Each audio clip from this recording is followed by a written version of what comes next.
Today, we are discussing a myth and an idea which is taken from India from midnight to the millennium and beyond, written by Shashi Tharoor. First, let us discuss about the author Shashi Tharoor. Shashi Tharoor is Indian former international civil servant, diplomat, bureaucrat, politician, and a noted writer and public intellectual who has been serving as member of parliament. He has been a columnist of India's three best-known English-language newspapers, including The Hindu and The Times of India.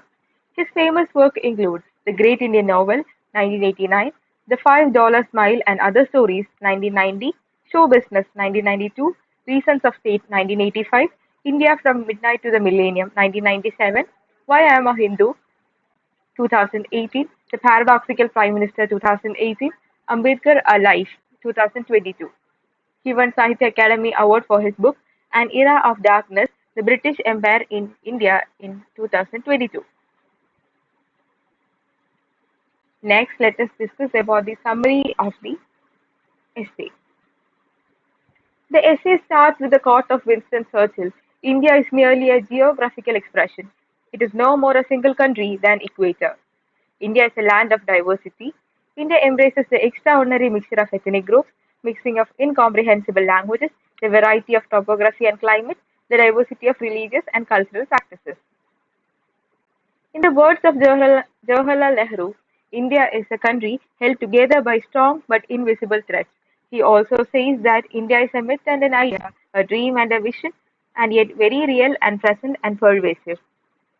India is a land where present organizations and suspicious officials attempt to close down KFC, saying that it is a threat to nation. Also, a former prime minister bitterly criticizes the sale of Pepsi Cola, but the fact is that India is a country where villagers don't have clean drinking water. Tharoor also assures that India invents a greater quantity of sophisticated software for US computer manufacturers than any other country in the world. He says that India was the birthplace of four major religions and that it has dozen different traditions of classical dance and 85 political parties. India's national motto is Satyameva Jayate, truth always triumphs. But the unanswered question is whose truth?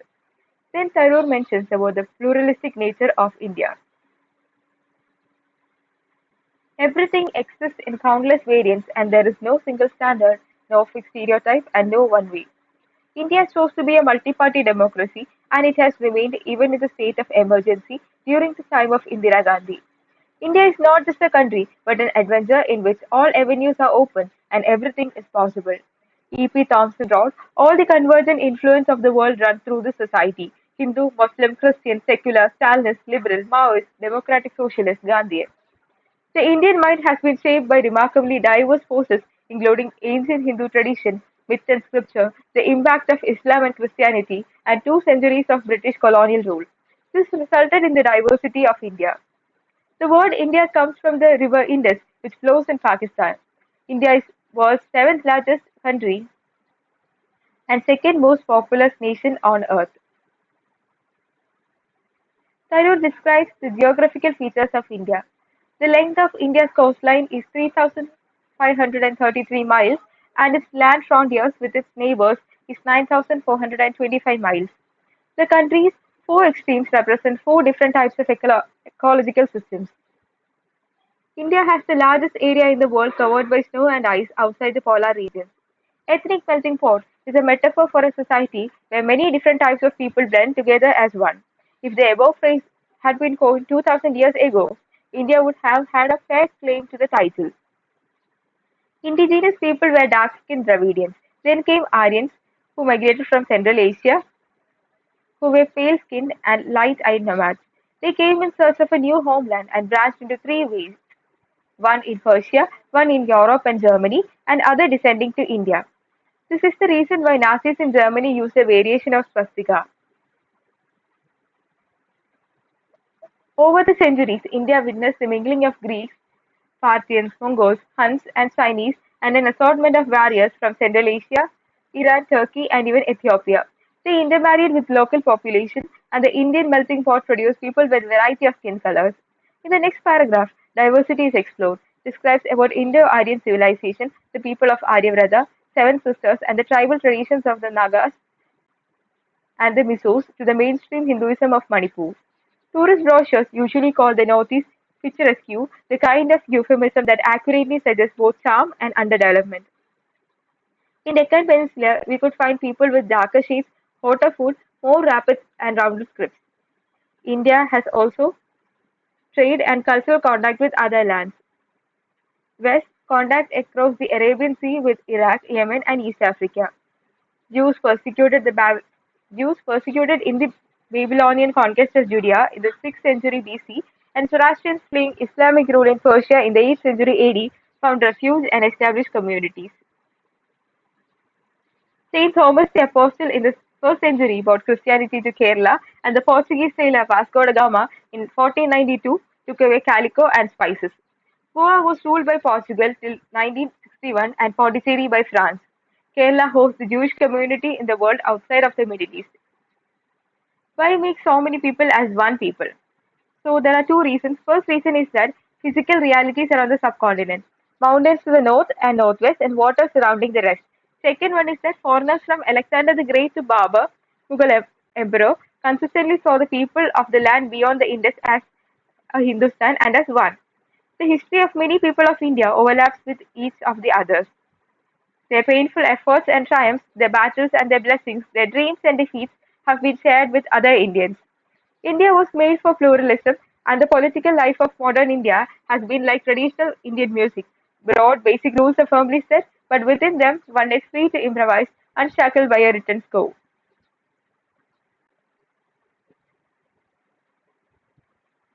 India achieved freedom at the midnight on August 14 to 15, 1947. It was the product of 200 years of British colonial rule. British econometricians have tried to establish the net result of this experience was neutral, that the British put about as much as they took out. Negative side of this is that first one is economic exploitation, looting of everything from raw materials to jewels, then stunting of indigenous industry, chopped off the thumbs of Indian weavers, the creation of landless peasantry, zamindars, general poverty, hunger and underdevelopment. British bought railways, post, telegraph, a national administrative system with well-planned capital city, libraries, museum, and the English language. They were all the instruments of British imperialism, whose first intention was to perpetuate British rule and only secondarily to benefit those among whom it was introduced. It is true that British gave India political unity, but the British also sowed a variety of disunity, a disunity rooted in sectarianism. No rulers sought a political order on the grounds of religion alone. Even the most intolerant Muslim kings who raised temples and exacted the jizya tax on unbelievers had Hindu generals and ministers to serve them. Example, Maratha King Shivaji had Muslim officers in his army. Sepoy Mutiny of 1857, where Hindus and Muslims rose against the British. Colonial administrators came up with Roman maxim divide et impera, divide and rule. The communal feeling was actively sought and they encouraged particularist consciousness among Indians, both religious and regional. Religious denotes that they would be Muslims or Sikhs first and Indians second. Regional denotes that they would be Bengalis or Dogras rather than Indians. August 15, 1947 was a birth that was also an abortion. Birth is the freedom and abortion is the tragic partition of India. Mahatma Gandhi refused to celebrate independence as he saw it as betrayal. Despite the flames of communal hatred, a new country, Pakistan, was born. In Nehru's words, it was for larger cause of humanity. The most striking feature of first years of independence was the absence of Mahatma Gandhi, assassinated by a Hindu fanatic on January 30, 1948. He thought that Gandhi was a supporter of Muslims and will be spending his rest of the years in Pakistan.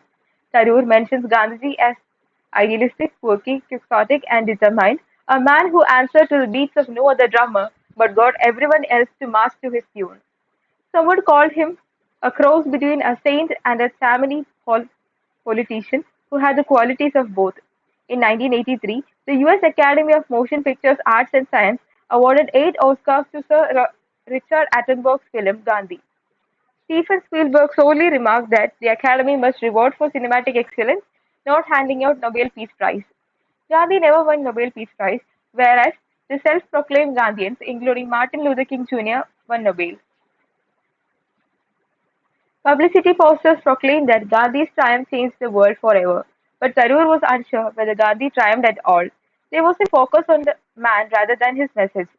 The film suggested that the lessons of his life had been learned and widely followed. Gandhi's principles are easier to admire than to follow. Film depicted Gandhi as an extraordinary leader to the world's first successful nonviolent movement for independence from colonial rule. His autobiography titled The Story of My Experience with Truth gave the exact definition of truth as it could not be obtained by untruthful or unjust means, which included inflicting violence upon one's opponent. To describe this method, he used the term satyagraha, literally holding on to the truth, or as he variously described as truth force, love force, or soul force. He disliked the English term passive resistance for satyagraha because it required activism, not passivity.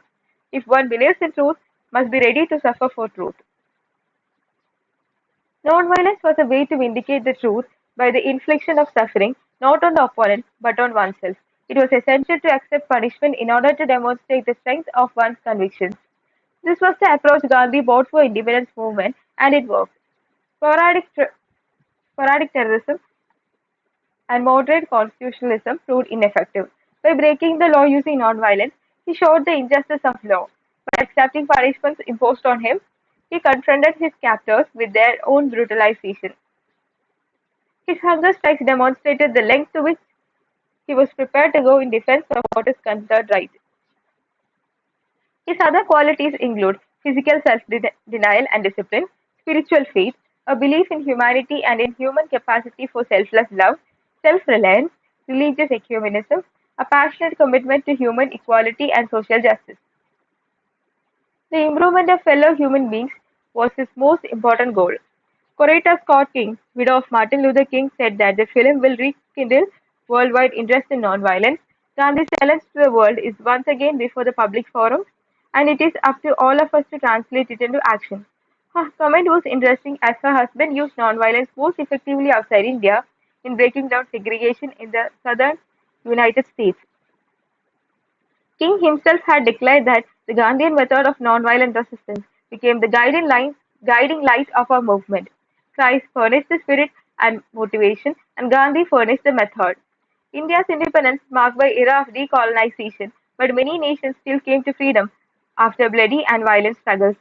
Other people lost their lands and been forced to flee in terror from their homes. Nonviolence offered no solutions to them. It will only work against opponents vulnerable to loss of moral authority. Tharoor says that Gandhi's nonviolence could have nothing for the Jews of Hitler's Germany who were tortured in the gas chambers, and not even the press would report their issues. Power of nonviolence is that to show that you are wrong, I punished myself. But it had no effect on people, those who are ready to punish you, and when you are willing to undergo punishment, it is considered their victory. Gandhi supported mute suffering, but it has rarely brought about meaningful change. Tharoor mentions that power of organized violence is always greater than non-violence. Even though Gandhi considered partition as wrong, he was unable to prevent partition. Gandhi believed in weaning an opponent from error by patience, sympathy, and self-suffering, means to convince the opponent's error. But if the opponent believes in his deeds, he will never accept his error. Tharoor also mentions that this will not work in complex situations. Gandhi's ideas have been included in the directive principles of state policy. His solutions were not useful for interreligious conflicts and the ill treatment of untouchables. He renamed the untouchables as Harijans or children of God. But Tharoor asked, what about others? Aren't they the children of God? Today they prefer to be known as Dalits, meaning the oppressed.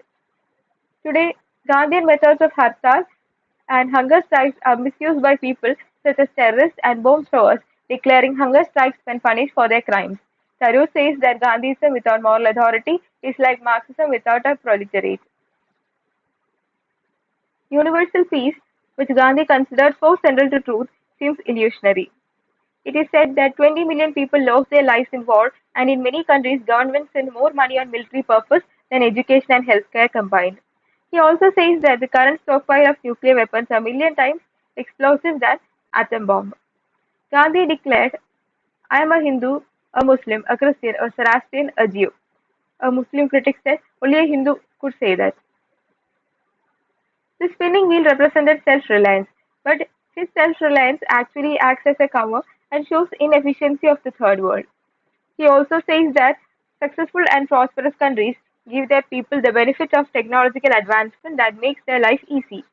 While the world was disintegrating into fascism, violence, and war, Gandhi taught the virtues of truth, nonviolence, and peace. He destroyed the credibility of colonialism by opposing principle to force, and he set and attained personal standards of conviction and courage that few will ever match. He was a rare kind of leader who was not confined by the inadequacies of his followers. Gandhi's truth was essentially his own, and his triumph did not change the world forever. The India of the first 50 years after independence was therefore a post-Gandhian India. The central challenges that Gandhi identified, overcoming disunity and discrimination, of ensuring health and well-being of the downtrodden, etc., is still remaining in India, and they will continue to set the defining agenda for the next 50 years.